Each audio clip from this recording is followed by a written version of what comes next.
as a black man, I have to come to you and apologize because your job in this league for all the shit that you've been through is already difficult. To have a knucklehead like me, you know what I mean? It was exactly almost like a bad kid that kept getting suspended. Yeah. And I had to sit back and say, like, I don't get suspended from school. Right. And that's when I had to come and be like, you know what, coach?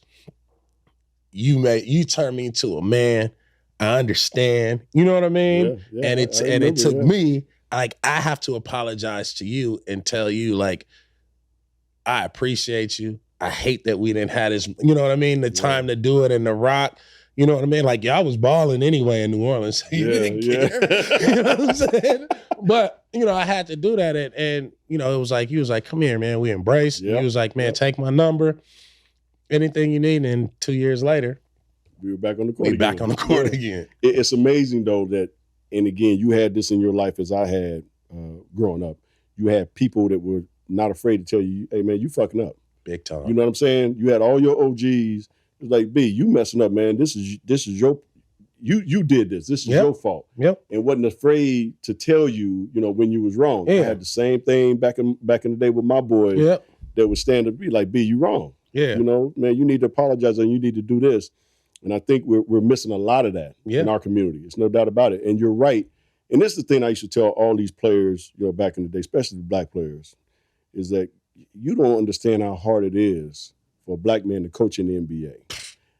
Not only that, and then you guys are making it more difficult because you don't want to listen to one that did this already. That's played in the league. Has won championship. And you always think, oh, he don't like me. No. But you're gonna go ahead and play hard as shit for the other guys. Know? So I used to always treat you worse. And never gonna talk to you. Never played the game. You know what I mean? He was a video guy. Yeah. You know, he was a video guy. Now he's a head coach. Something like that. You know what I mean? Yeah. And it's too many of our young brothers in the league that don't understand that. Mm-hmm. You know, and you, me, you know, we're trying to educate them on helping bring each other up instead of trying to tear each other down all the damn time. You know, 'cause we're like crabs in the barrel. We see a brother get to the top, everybody trying to pull him back down instead of trying to celebrate him. And let me see if I can get up there with you. You know, and I commend you on that because like I said, when you came and apologized, man, if it wasn't so many damn people around, I probably would have started crying. Because I was just, I mean, it was so heartfelt. Yeah, and it so was real. Man, it was real as hell. Man, it was a real moment in my life. Like you know I what said, I mean? like you said, when I grabbed you and just re-embraced, I was like, this is some real shit, right? Yeah. And I appreciated that about you. It's one other player who's done that with me, was David West. David West, when I got fired in New Orleans, you know, I would say 90% of the players were like, this is bullshit, you know, but D West was like, yeah, I think it's time for a change. You know, he was kind of on that. Yeah. And I didn't take nothing by that. I was just like, all right, well, you know, that's how he feels. That's how he feels. But he did the same thing. I was in Cleveland. He come in the locker room and apologized. Yeah. You know, and I was like, D West. He's super solid. Yeah, I was like, D West, I appreciate that, you know. And he was, you know, D, he come in, he was like, Coach. Yeah. I gotta tell you something. I gotta tell you something, Coach.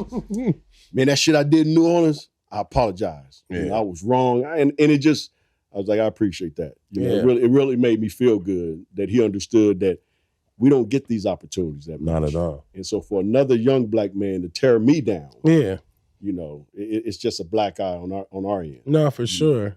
Especially in that moment, in that era too. Like it was, coaches were being rotated and recycled, and it was like, if you black and you off the carousel, then shit, it's gonna be hard to get back on the carousel because it wasn't like a lot of agents representing coaches. It wasn't even a lot of, well, I don't know if it was a lot of people trying to get in coaching, but it wasn't enough representation to get a lot. You didn't know, you know, who was coaching or not. And then a lot of times they was just throwing darts.